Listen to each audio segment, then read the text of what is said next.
নিজেদের একটা মূল্যবান সময় লাগিয়ে এই আলোচনা সভাতে আল্লাহর ঘরে উপস্থিত হয়েছেন। ভাই এবং মা বোনেরা যারাই উপস্থিত হয়েছেন, কেন যে আপনারা এসেছেন, কি মনে করে এসেছেন, এটা আমি জানি না। তবে আপনাদেরকে যে কোনো খাবার দেওয়া হবে বা কোনো বকশিশ দেওয়া হবে, আমার মনে হয় না যে এমন কোনো ব্যবস্থা রাখা হয়েছে। তো আমি আপনাদেরকে কি দিতে পারি, দেওয়ার মতো কিছু নাই। তবে নগদে একটা জিনিস টাটকা আপনাদেরকে দিতে চাই, যেটা নবী মুহাম্মদুর রাসূলুল্লাহ সাল্লাল্লাহু আলাইহি ওয়াসাল্লাম বলে গেছেন, দিয়ে গেছেন। আল্লাহ নবী সাল্লাল্লাহু আলাইহি ওয়াসাল্লাম হাদিসে বলছেন, মান গাদা ইলাল মসজিদ ইল্লা লিয়াতাআল্লামা খাইরান আও ইয়ালামা। যারা এই মসজিদে শিক্ষা অর্জন করার জন্য, দ্বীন কল্যাণ মঙ্গল শিখার জন্য যারা মসজিদে আসে, তাদের এই আশাটা কাআজরিন হাজ্জিন তাম্মা,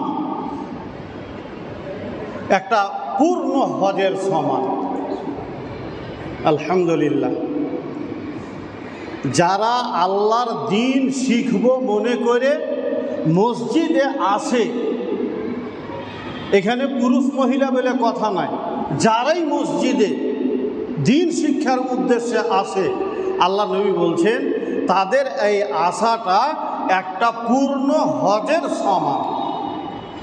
আলহামদুলিল্লাহ, তার মানে আজকের সভায় যারা উপস্থিত হয়েছেন দ্বীন শিক্ষার আশা নিয়ে, উদ্দেশ্য নিয়ে, তিনারা একটা পূর্ণ হজের সমান নেকি নিয়ে এখান থেকে উঠে যাবেন, একটা পূর্ণ হজের সমান নেকি পাবেন ইনশাআল্লাহুল আজিজ।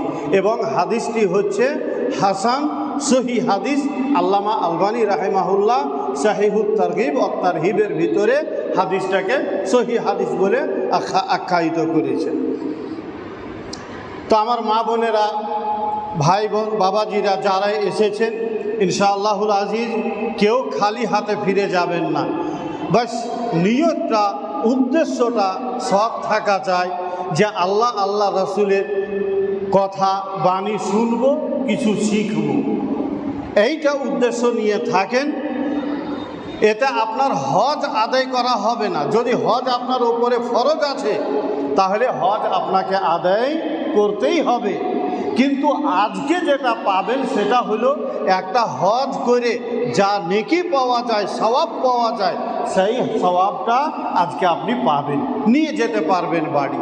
ইনশাআল্লাহ আপনার খাতায় অ্যাড হয়ে যাবে, যোগ হয়ে যাবে একটা হজের সওয়াব। আল্লাহু আকবার।